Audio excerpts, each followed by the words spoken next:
Salute to all the real ones out there. It's your boy Mike coming at you again with another video. Y'all like the content I've been dropping, direction that my channel is headed in? I need you to like, comment, subscribe, and share the videos with anybody else you think may benefit from them, all right?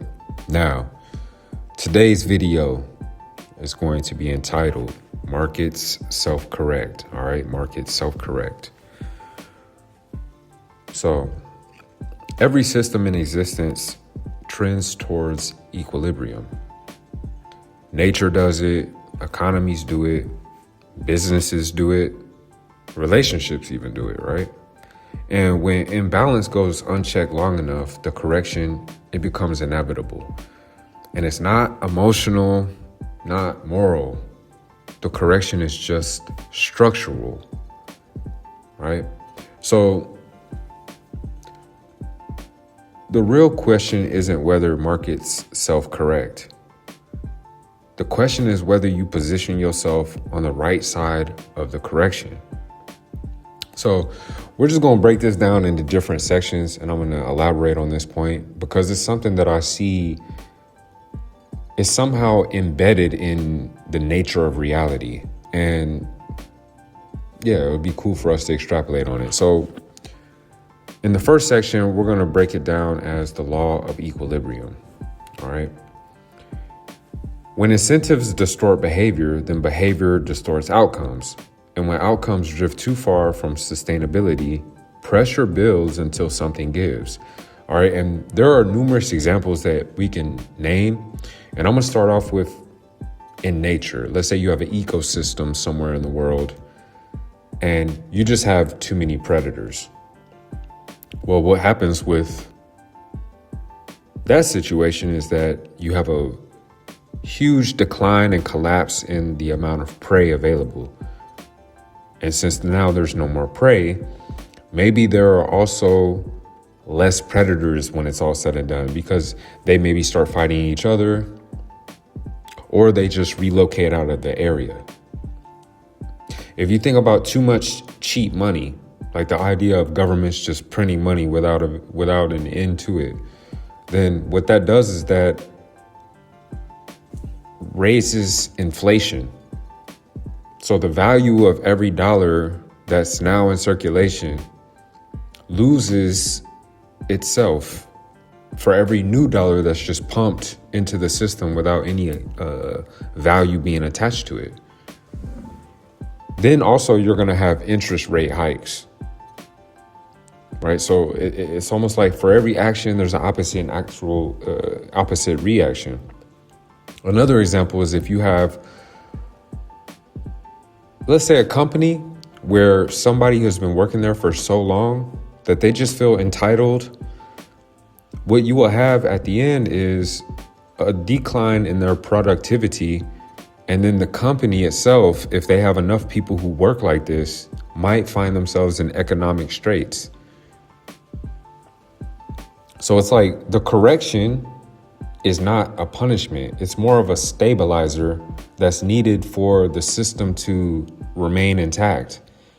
And just think of it like this. The correction is the system rebalancing itself. Like there was a comedy special that Bill Burr did some time ago. And I think he was talking about global warming or something about how or it might have been even George Carlin, where he was basically talking about how humans make up so many things about how we're going to end the world and how we're destroying the earth and this, that.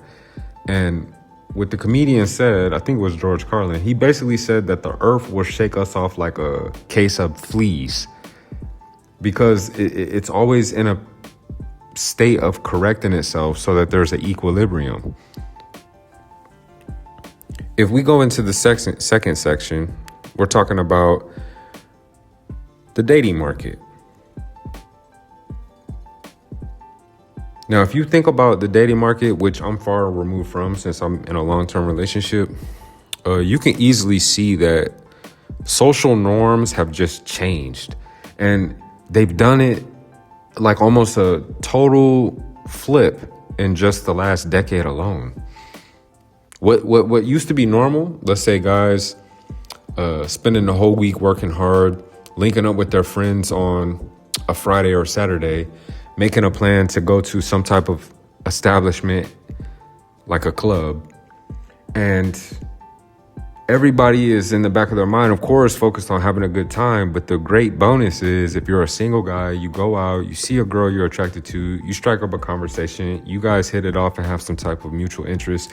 And later on, that might either become something that you guys can be proud of later, or it might fizzle out. But there was something normal about like that approach to meeting women.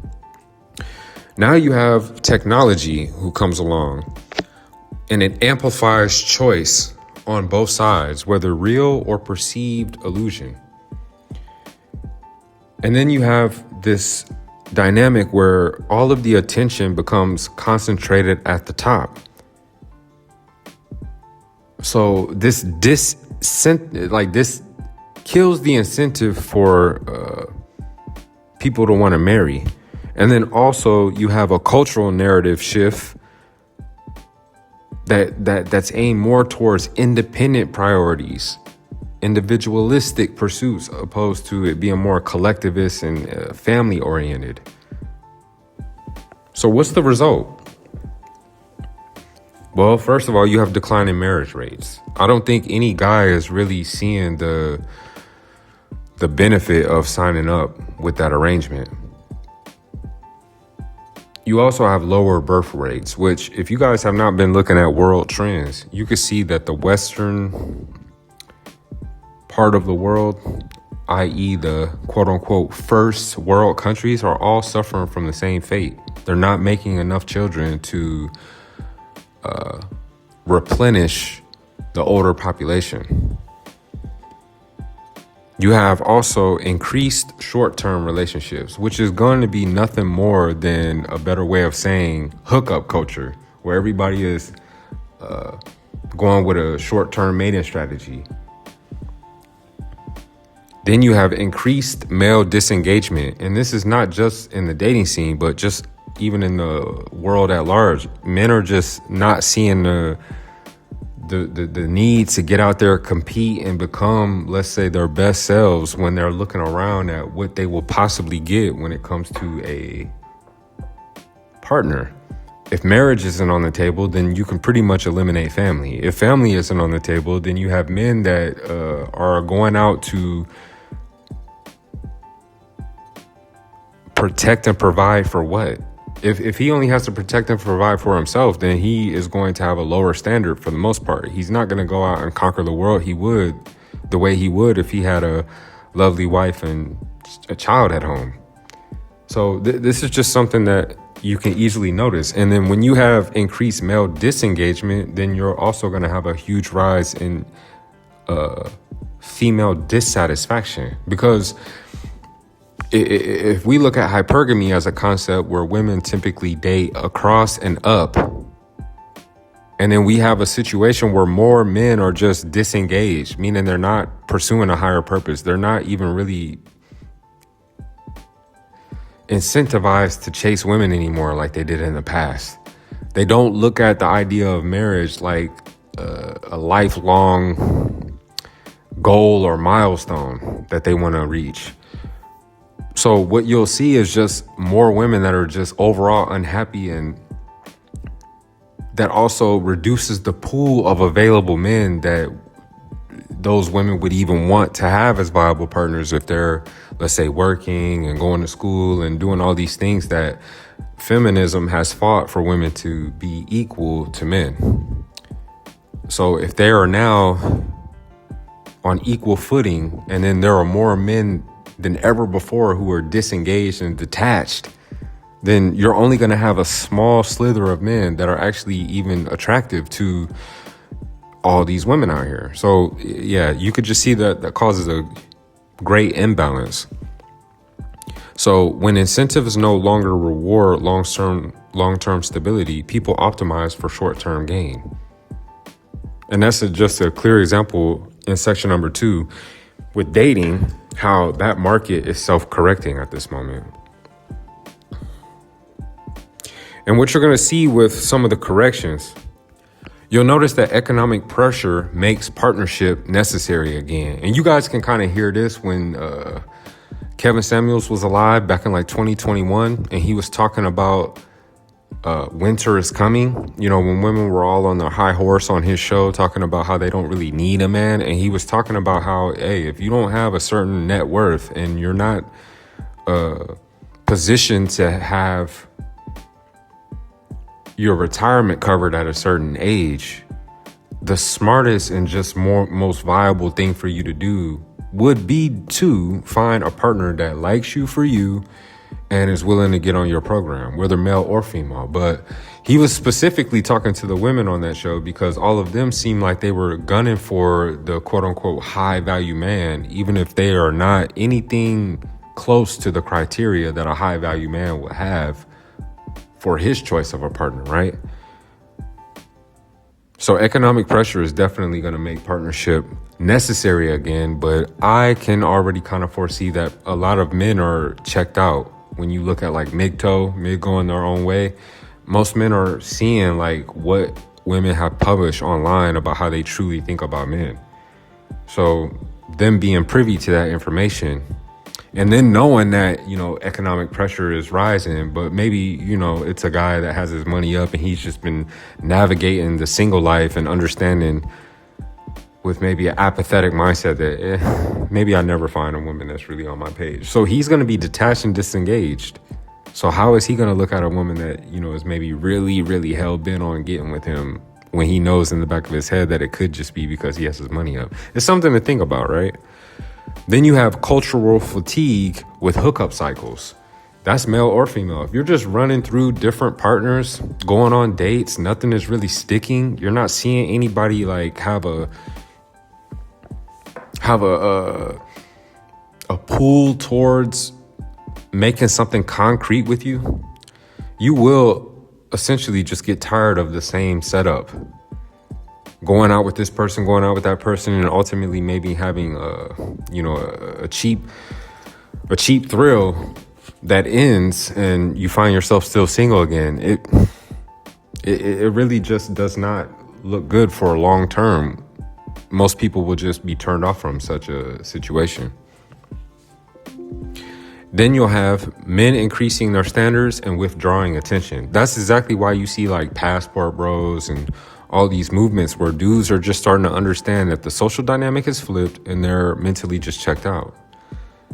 Women will start to reevaluate long-term security incentives, right? And another version of the correction for section number 2 in the dating market is going to be that governments will try to incentivize family structures. And you're seeing this in different parts of the world. Might not be the US, but if you look at places like, you know, China or different parts of Europe where they see that they have population levels that are way below replenishment, and then they start to offer programs and incentives that will, sustain families, for the first 2 years, give them an extra, some type of package that will make life a little bit easier for them. And as like a gift for bringing new people that will grow up in that society. That's exactly what you're seeing. So correction doesn't mean that you're going to return to the past, because there are a lot of people who talk about, the good old days, but it does mean that incentives will somewhat realign. When we look at financial markets, all right, we can clearly see what I'm talking about here with the idea of market self-correcting. So you have this cycle. You have low rates, then a lot of people start to borrow money. You have a lot of borrowing, then other people start to speculate about what could happen. You have speculation, and what happens there is you have these huge asset class bubbles that start to form.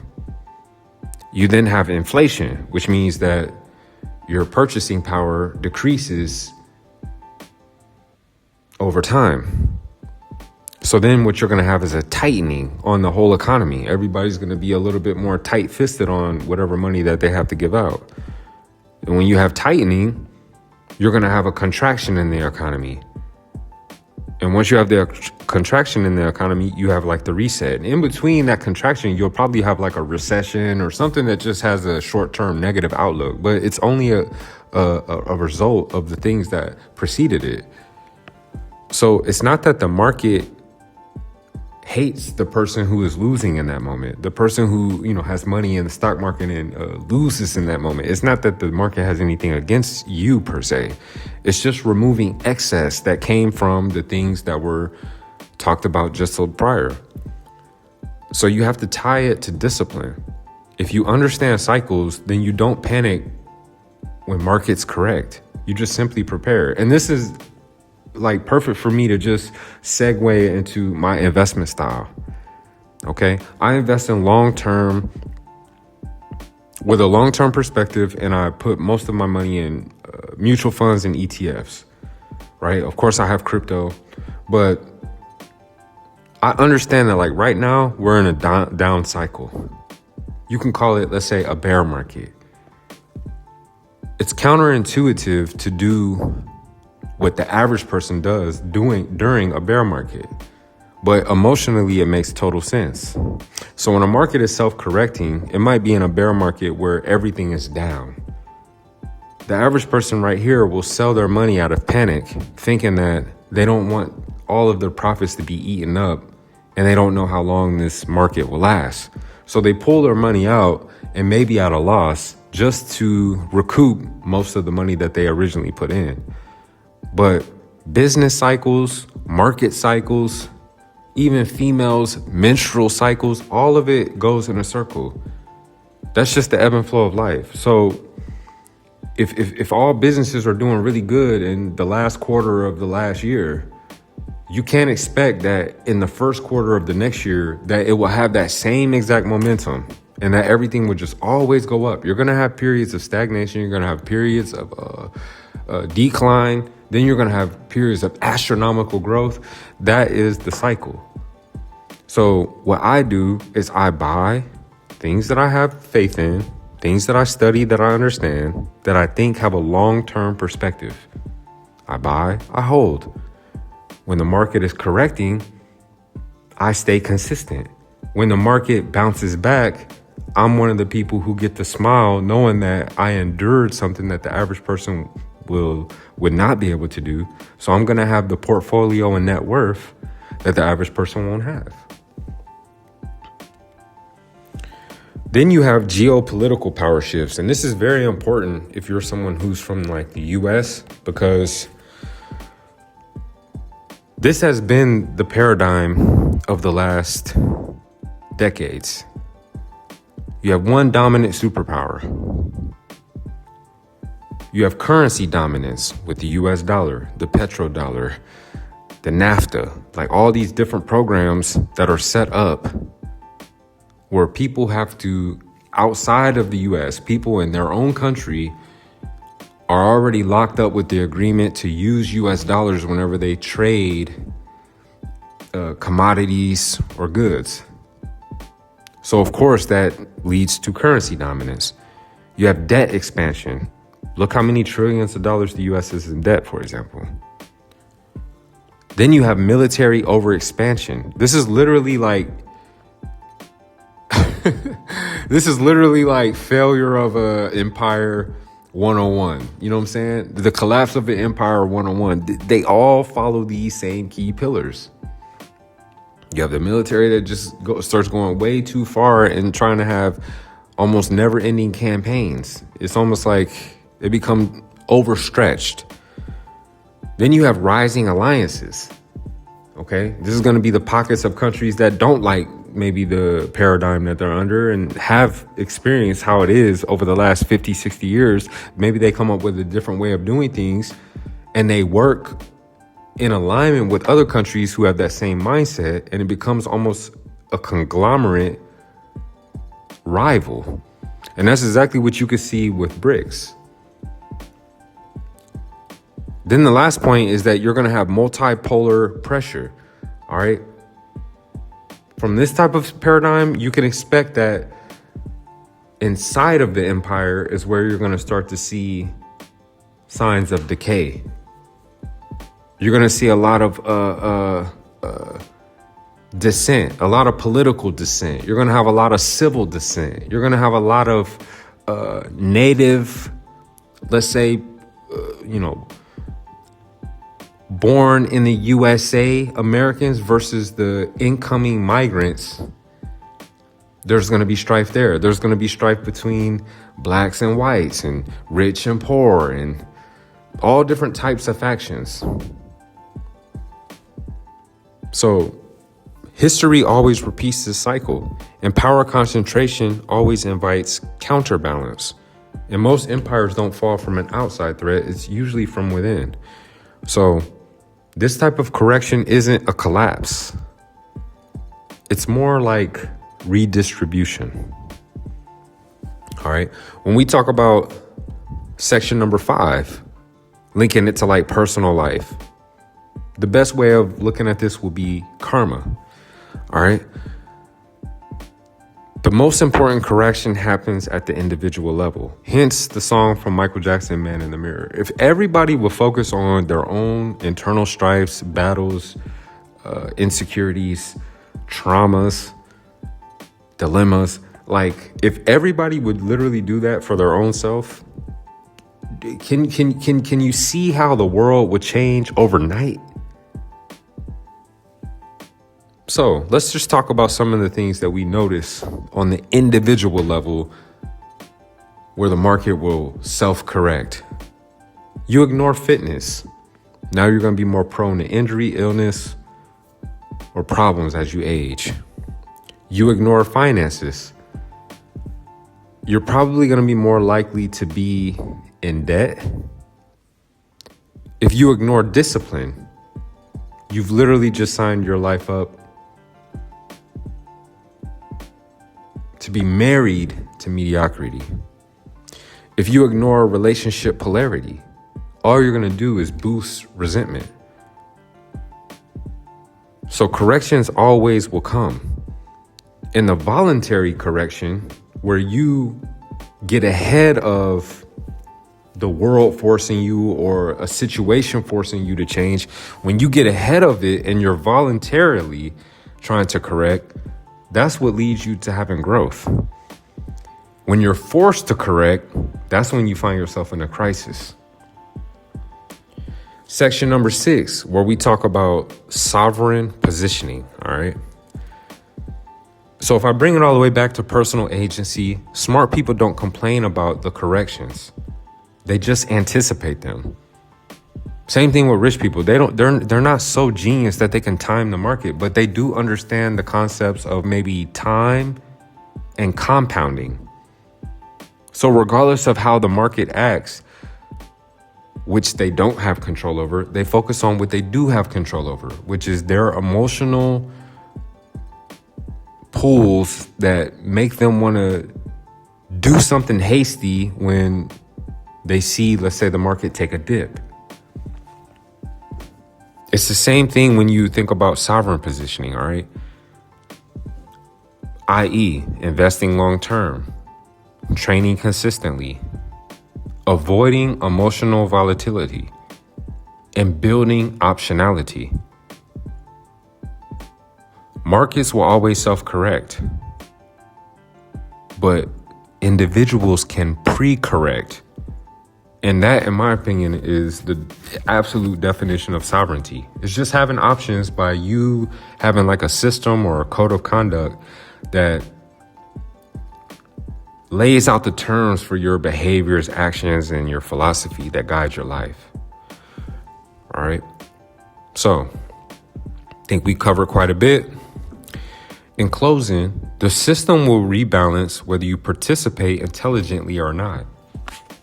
So the question is, will you be positioned to benefit when the correction hits? Equilibrium is inevitable, but positioning is optional. So I just want y'all to keep that in mind when it comes down to today's video topic, market self-correct. I want y'all to like, comment, subscribe. I'll holler at you on the next one.